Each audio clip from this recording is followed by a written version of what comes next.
अभी न्यूजीलैंड से खबर आ रही है बाबा जी, बहुत ही कोई डरावनी खबर आ रही है कि हमारे पाकिस्तान के प्लेयर्स बाबर आजम, ठीक है, नसीम शाह, बबरो मेरी और नसीम शाह और खास तौर पे खुशदिल शाह, इनको कुछ फैंस ने तो उनके गालियां निकाली हैं पाकिस्तानी क्रिकेट को, पाकिस्तानी क्रिकेट के हमारे लेजेंड्स को। जो अब कोई पाकिस्तानी इसको पाकिस्तान की शर्मनाक हार के ऊपर बात नहीं करेगा, अब सब बात करेंगे खुशदिल शाह की लड़ाई के ऊपर। हालांकि जब तस्वीरें सामने आई, मैंने इस पर वीडियो नहीं बनाई क्योंकि मुझे रियलिटी पता नहीं थी ना। अब नालायक है बाबर आजम, नालायक है मोहम्मद रिजवान, गंदी इनिंग्स अब्दुल्ला शफीक की तरफ से और गंदी इनिंग्स तैयब ताहिर की तरफ से। मैं दो तीन चीजें हैं वो लोगों के सामने रखना चाह रहा हूं। पहली बात तो ये है कि पाकिस्तान टीम बुरा खेल रही थी, ये खुशदिल शाह को तो पाकिस्तान के अंदर ही फैंस पर्ची पर्ची कह रहे थे, उस वक्त वो झगड़ा उन्होंने नहीं किया। फेस कवरिंग हो जाए, लेकिन ऐसे नहीं होगा।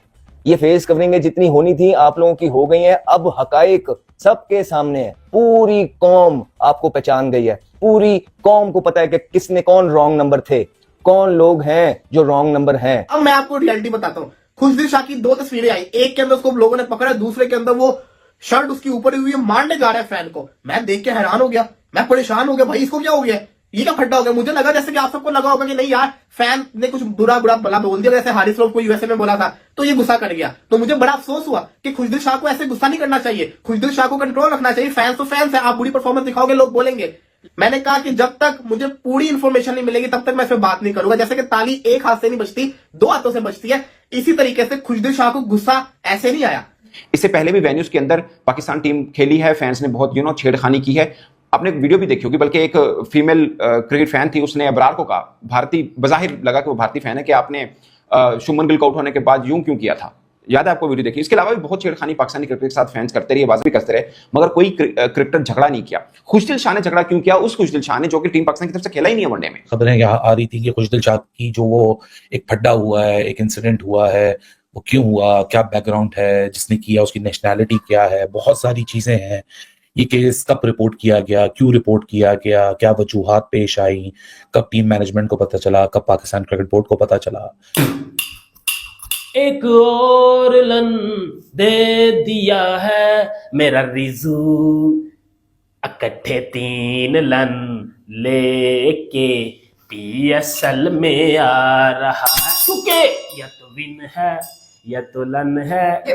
मैच खत्म हुआ, मैच खत्म होने के बाद जब टीम दोबारा आ रही थी ग्राउंड की तरफ चल के आ रही थी, तो 3 फैंस जो खड़े थे ना, उन्होंने ट्रोल किया पहले पाकिस्तानी प्लेयर को। पहले सबसे पहले पश्तो में गालियां निकाली गई नसीम शाह को, उसके बाद पश्तो में ही बाबर आजम को गालियां निकाली गई, उसके बाद जब खुशदिल शाह को गाली निकाली गई तो खुशदिल शाह को गुस्सा चढ़ा, बाबा जी खुशदिल शाह उसके माथे लग गया, मतलब कि पहुंच गया उसको मारने के लिए। ठीक है, आप हिसाब लगाए, पहली बात है कि ऐसी सिचुएशन होनी नहीं चाहिए थी, गालियां नहीं निकालनी चाहिए थी। मगर हमारे घंटे के जो मीडिया वाले रिपोर्ट की ये कर रहे हैं कि जो पश्तो में गालियां निकाल रहा था वो फैन था अफगानिस्तान का, अफगानी भाई था वो, ठीक है, और दूसरी तरफ एक लड़का था पंजाबी में गालियां निकाल रहा था गंदी। बीच में प्लेयर्स भी और बीच में क्रिकेट बोर्ड में लोग भी, ये इसी तरह ही चलता रहेगा, आप ये याद रखिए। और बेचारा जो डोमेस्टिक का प्लेयर है वो अपनी अच्छी अपॉर्चुनिटी के इंतजार में ही जो है वहां बूढ़ा हो जाएगा, घिस जाएगा। घिसा दिए आपने सारे प्लेयर, और यार ये आपके सीनियर प्लेयर हैं, आप लोगों ने रोला डाला हुआ था, कैंपेने चला चला के लाखों रुपया आप फेंकते हैं और अपने ही यंगस्टर्स को जो है ना आप डिग्रेड कराते हैं। दुनिया के अंदर अगर 10 साइड हैं उसमें से 12वां नंबर पाकिस्तान का आता है। मेरी पीसीबी वालों से रिक्वेस्ट है कि अगली सीरीज पाकिस्तान की युगांडा से करवाई जाए,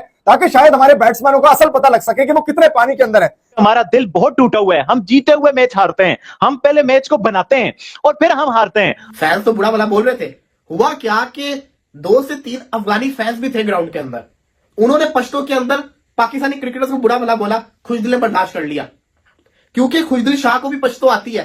फिर उसने पाकिस्तान को बुरा भला बोला। जब बात थी प्लेयर्स की हद तक तब पाकिस्तानी टीम सुकून में रही, लेकिन जब उसने पश्तो के अंदर, पश्तो लैंग्वेज के अंदर पाकिस्तान को बुरा भला बोला, खुशदिल शाह को समझ आ गई पश्तो की जबान, उसने पश्तो के अंदर उसको जवाब दिया, फिर उसने आगे और पंगाबाजी की, जिसकी वजह से जब आपको पता है फिर पठान जो होते हैं फिर उनसे कंट्रोल नहीं होता, खुशदिल शाह का दिमाग घूम गया, उसको मारने जा रहे थे। अब यहां पे 2 पहलू है। पहला पहलू कि खुशदिल शाह ने पाकिस्तान को किसी ने बुरा भला बोला, पाकिस्तान के लिए वो लड़ने चला गया, जो कि आप एज अ पेट्रोटिज्म बात करें तो सही है, पाकिस्तान सबसे ऊपर है। लेकिन दूसरा पहलू है स्पोर्ट्समैन। मैं ये समझता हूं कि खुशदिल शाह एक स्पोर्ट्समैन है, उनको कंप्लेन करनी चाहिए थी सिक्योरिटी से, उसको मारने के लिए आगे नहीं जाना चाहिए था। उन्होंने झगड़ा क्यों किया? सोचा किसी ने? पाकिस्तान सोशल मीडिया के ऊपर बहुत चीजें चल रही हैं, लोग कह रहे हैं कि आप अपनी परफॉर्मेंस को अच्छा कर लो, झगड़े करने की जरूरत ना पड़े और बला बला बहुत से। हमारे यहाँ प्रॉब्लम पता क्या होता है, पाकिस्तानी क्रिकेटर्स के साथ ही हमेशा बदतमीजी होती है। उसकी वजह पता क्या है, वहां पे जो पाकिस्तानी फैन खड़े होते हैं ना, वो भी ऐसे ही खड़े होते हैं। मैं ये नहीं कह रहा कि वो झगड़ा शुरू करते हैं, बट आपको अपने क्रिकेटर को तनकीद कर सकते हैं, मगर बदतमीजी आप करें या कोई और कर रहा है, बर्दाश्त करना बनता नहीं है। वो आपको आपके पाकिस्तान को रिप्रेजेंट करते हैं। अब मैं आपको बताता हूं असल में बात हुई क्या है, उसके बाद इस बात को आगे खींचेंगे। इस पर पाकिस्तान क्रिकेट बोर्ड क्या करने जा रहा है वो तो खैर मुझे उनसे कोई उम्मीद नहीं है, विद ड्यू रिस्पेक्ट, बट अभी नारेबाजी क्या है वो मैं आपको बता दूंगा। दोस्तों हुआ ये है कि ये जो झगड़ा हुआ एग्जैक्टली उस मोड़ पर हुआ जब कप्तान रिजवान प्रेस कॉन्फ्रेंस के लिए जा चुके हुए थे। ये उस वक्त की बात है। और आपको पता है खुशदिल शाह खुद खेले नहीं है, तो ये वो खिलाड़ी होते हैं जो पानी वगैरह पिलाते हैं या बाउंड्री के बाहर वाली साइड के ऊपर रहते हैं। अमूमन मतलब ब्रेक आता है तो पानी पिलाते हैं, दूसरी तीसरी चीजें होती हैं उनके लिए। तो इनको काफी देर से कुछ फैंस थे, ये एरिया था ना, इसमें इंडियन फैंस भी थे, पाकिस्तानी भी थे, अफगानी फैन भी थे। ठीक है, ये पाकिस्तानी मतलब जो क्रिकेटर खड़े थे इनको ये फैंस, अब ये फैन को मैं आपको बाद में बताऊंगा, बार बार छेड़ रहे थे, टीम की परफॉर्मेंस को लेकर बातचीत कर रहे थे। तो क्रिकेटर्स को होता है यार, उनकी ये भी उनकी प्रोफेशनलिज्म है कि फैन तनकीद करते हैं तो वो कोई जवाब नहीं देते, मुड़ के भी नहीं देखते, और देखना भी नहीं चाहिए, वो होता है, हर एक का मुंह नहीं बंद कर सकते आप। ठीक है, मगर ऐसी क्या बात हुई कि खुशदिल शाह झगड़ने चल पड़े? ये बहुत मेन पॉइंट है, इसको समझने की जरूरत है। फैन पहले पाकिस्तानी क्रिकेटर्स को बुरा भला कहते रहे, पाकिस्तान टीम को बुरा भला कहते रहे, किसी ने कोई रिएक्ट नहीं किया।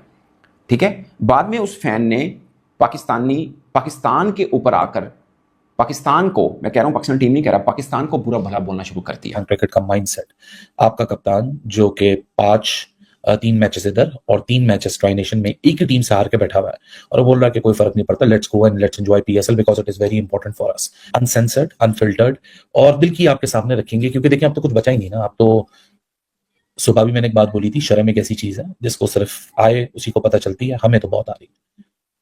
न्यूजीलैंड की बच्चा टीम, आप पहली दफा किसी बच्चा टीम से नहीं हार रहे, लेकिन जिस तरीके से हार रहे हैं, आपने अपनी पूरी क्रिकेट की मैकेनिक्स को ऊपर से लेकर नीचे तक हिला दिया। मुझे एज अ क्रिकेट फैन मुझे दुख लगा इसलिए कि देखें, आप क्रिटिसाइज कर सकते हैं, आप अपने सोशल मीडिया के थ्रू आप बात कर सकते हैं क्रिकेट के ऊपर, आप प्लेयर्स की जो परफॉर्मेंस है उसके ऊपर बात कर सकते हैं, मगर आप गालियां इतने लेवल पे नहीं गिरना चाहिए बाबा जी। मैं एज अ क्रिकेट फैन मैं अपने सब्सक्राइबर भाइयों को भी ये कहता हूं कि यार आपने गाली कभी नहीं निकालनी।